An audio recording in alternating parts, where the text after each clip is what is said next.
अच्छा, shape builder tool क्या क्या करता है? Step by step, one by one बताओ सब आप। हम उसमें से किसी एक चीज़ को सेलेक्ट करके उसमें कलर अलग-अलग कर सकते हैं और उसमें एक स्टेप बताओ। ये मिला देता है। शाबाश। मेन पॉइंट ये सबसे पहला कि ये आपके ऑब्जेक्ट्स को एक शक्ल में तब्दील कर देता है, ठीक है, चाहे वो कितने शक्लों को जोड़ता है, मिलाता है।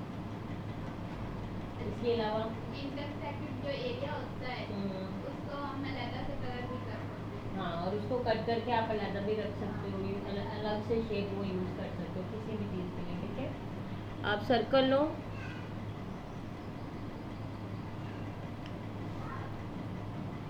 पहले एक सर्कल लो।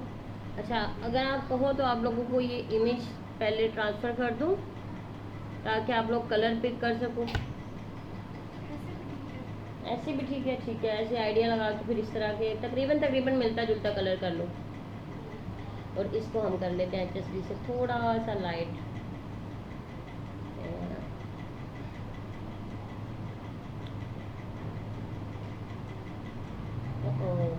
क्यों नहीं अप्लाई हो रहा? नो, कौन बताएगा क्यों नहीं अप्लाई हो रहा? सुनो मेरी मिस्टेक। यहाँ पे हमने स्ट्रोक के ऊपर मैंने किया हुआ, ठीक है। अब यहाँ से हम रिवर्स कर लेंगे तो स्ट्रोक वाला बैक पे चला गया और बैक वाला स्ट्रोक पे आ गया, लेकिन स्ट्रोक रखना नहीं है, स्ट्रोक को नन ही करना है, मैंने नन कर दिया, ठीक है। ये अब सेम तो नहीं बना, थोड़ा सा इसमें और ऐड कर लेते हैं हम एक तो कलर, और यही वाला थोड़ा सर्कल इस तरह टच करोगे ना तो ये आपको पिंक गाइड करेगी कि आपकी बेस लाइन कहाँ पे बन रही है। आपने इस बेस लाइन के अकॉर्डिंग सेट करना है ये वाला सर्कल।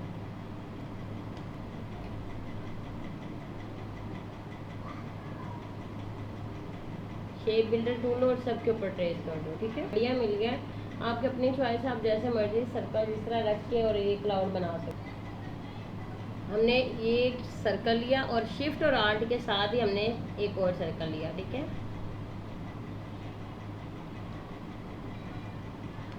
चलो, अब इन दोनों को सिलेक्ट करके हमने शिफ्ट और आर्ट के साथ सामने भी इनकी कॉपी ले ली, हमने ये भी ली।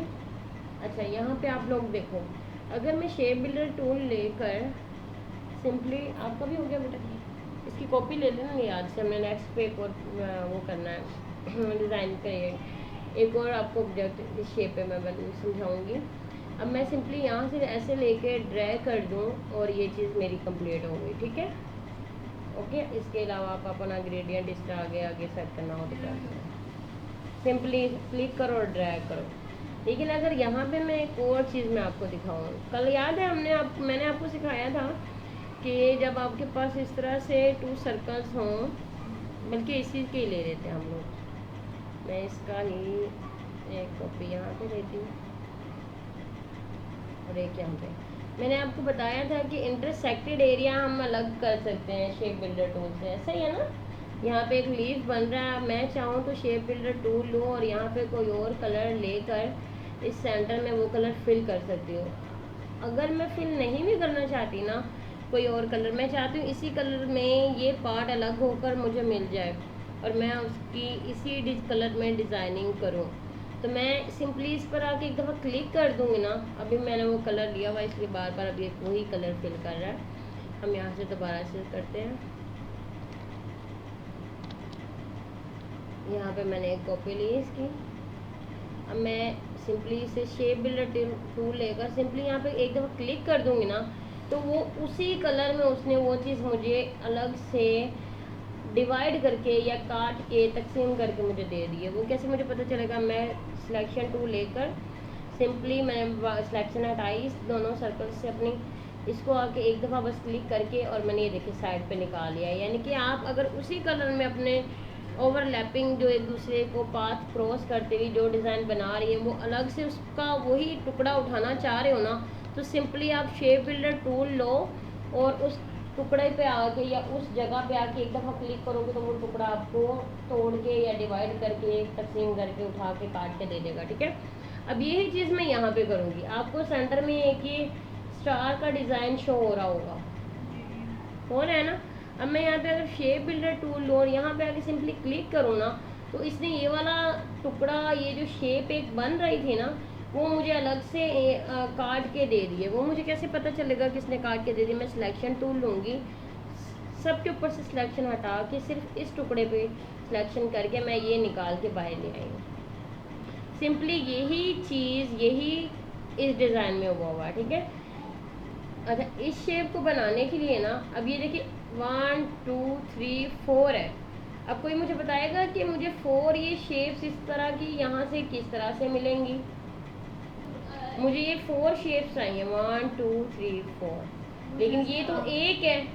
अब मुझे बाकी किस तरह से मिलेंगे? यहाँ पे तो मुझे एक ही शेप मिल रही है ना, लेकिन मुझे एक इस तरह की और यहाँ पे चाहिए, और यहाँ पे भी 2 चाहिए ये शेप बनाने के लिए। तो मुझे किस तरह से मिलेगी? हाँ, बनाएंगे। किसकी? इसी शेप की कॉपी कर लेंगे? नहीं, इतने दिमाग वाले मेरे स्टूडेंट हैं। आप ये देखो ना, गौर से देखो, यहाँ पे सर्कल कितने बने हुए हैं? 1 2 3 4 5 6 7 8 9। यस, 9 सर्कल्स होंगे, तो उनके सेंटर से हम ये इमेज उठाएंगे। चलो बनाओ जल्दी से, शाबाश। ये 2 लिए और यहाँ पे आर्ट के साथ और शिफ्ट के साथ एक कॉपी कर ले लिया, ठीक है। अब ये लास्ट वाले 3 मैं लेके नीचे की तरफ भी कॉपी कर रही हूँ। चलो, मेरे ये हो गए कॉपीज। इस तरह से आपके 9 आप बना लो। शेप बिल्डर टूल लो, ठीक है। इसके सेंटर वाली शेप इस तरह एक एक दफ़ा क्लिक कर लो, ये निकालो, और टोटली सारी शेप्स एंड में सिलेक्ट करो, और फिर इसको शेप बिल्डर टूल लेकर माइनस कर दो साइड वाली शेप्स को, ठीक है। चलो, आर्ट के साथ इन्हें माइनस कर दो। ये देखो, आपकी वही शेप बनकर आपके पास आ गई है। अच्छा, कौन यहाँ पे कह रहा था? आप कह रही थी सबा कि हम इसी को उठा के कॉपी कर लें। तो बेटा, इसको उठा के जब कॉपी करेंगे तो सेंटर वाला सर्कल भी हमारा वो एक प्यारी सी वो वाला ये इमेज नहीं आएगी, और इसके दरमियान में ये गैप और इस तरह से एक दूसरे के ऊपर सेट की हुई ये चीज़ें नहीं आती फिर, ठीक है। आप जब भी लोगो बनाओ या कुछ भी बनाओ तो ज्योमेट्री के हिसाब से शेप्स के ज़रिए बनाओ ना, तो वो बिल्कुल एक्यूरेट, बिल्कुल सही बनता है। अच्छा, नेक्स्ट आप लोगों को मैं एक ही लोगो दे रही हूँ, सामने पड़ा हुआ। अब ये आप लोग ट्राई करो, वरना फिर मैं आप लोगों के साथ बनाती हूँ क्रोम का लोगो। अच्छा, ये वाली शेप्स की फाइल है, ये मैं आपको दूंगी। ये 3 दिन के अंदर अंदर साथ आपने अपनी वो ड्राइंग बना के लेके आनी, और इस शेप के ऊपर आपने शेप बिल्डर टूल की प्रैक्टिस करके और ये बना के लेके आनी है। आप क्रोम का लोगो बनाओगे ना, तो इस इमेज को देख के बनाना, ठीक है। चलिए, क्रोम का लोगो मैं बनाऊँ आप लोगों के साथ। चलिए, हम ये बनाते हैं।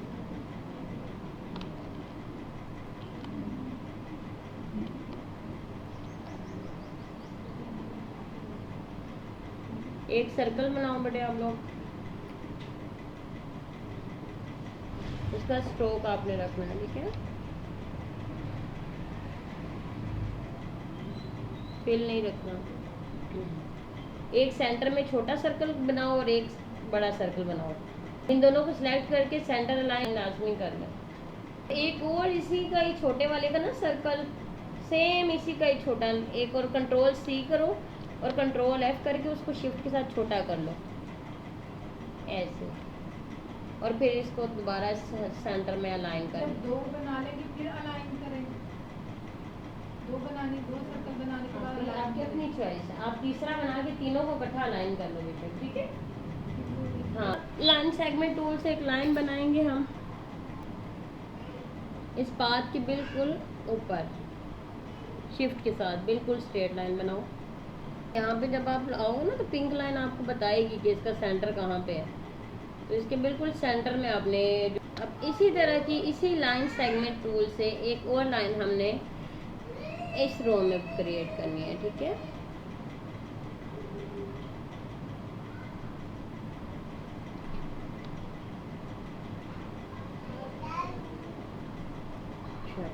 याद रखना है कि पाथ के साथ पाथ मिली हुई हो। जो सेंटर वाला हमारा स्मॉल वाला सर्कल है, उसके जहाँ नीचे इंटरसेक्ट लिखा हुआ ना, वहाँ से आप स्टार्ट करना।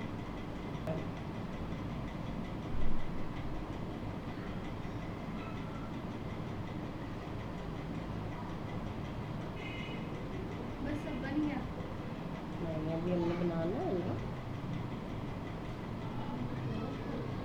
आप अच्छा एक काम और करते हैं हम, यहाँ पे ऊपर छोटे छोटे हमने ये तीनों कलर अलग से यहाँ पे पहले रेडी करने हैं।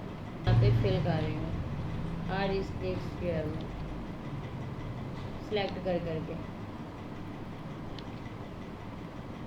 That's it. अब शेप बिल्डर टूल लो सब, और ये जो 3 अब आप देखो मैं यहाँ पे जैसे लेके आई हूँ तो वो बता रहा है अभी तक एक ही शेप है, यानी कि यहाँ से अभी तक कोई गैप है जिसकी वजह से वो एक ही शेप मुझे बता रहा है। मैं ये नहीं चाहती, आप लोग भी देख लो, आपको एक शेप नहीं, यहाँ पे 3 होनी चाहिए। ये एक शेप बता रहा है लेकिन ये एक शेप नहीं होनी चाहिए। जिस तरह ये अलग है ना, मैं चाहती ये भी अलग हो, तो यहाँ से मुझे अब थोड़ा सा सेट करना होगा अपना एंकर पॉइंट, अपना डायरेक्ट सिलेक्शन से सेट कर लो। ये देखो इस तरह से होना चाहिए, ठीक है।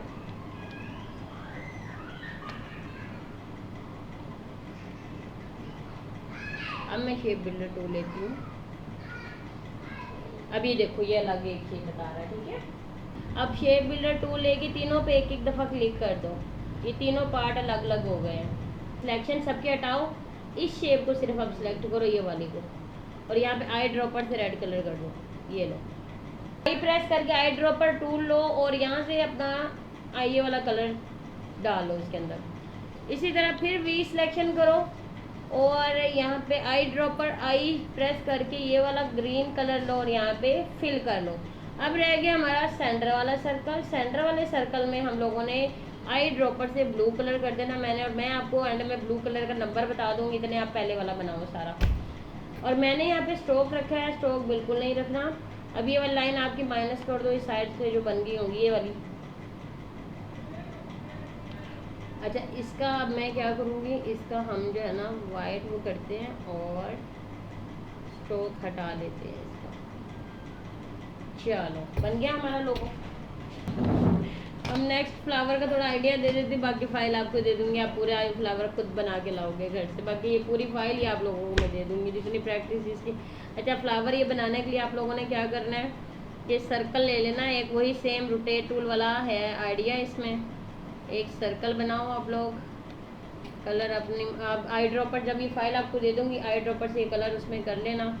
यहाँ पे आप रोटेट टूल लोगे, यहाँ पे सिंपली इसके बिल्कुल नीचे क्लिक करना आपने, ठीक है। हमने दूर किया ना तो वो दूर इतना गैप से सर्कल बना के देगा। हमने इसका ये जो एंकर पॉइंट है ना इसके थोड़ा सा नीचे आर्ट के साथ क्लिक करना है। और कितने हैं हमारे पास, ये 1 2 3 4 5 6 7, ठीक है। 8वां तो वो खुद है ना, 1 2 3 4 5 6 7। अब 360 डिवाइडेड बाय 7 और कॉपी।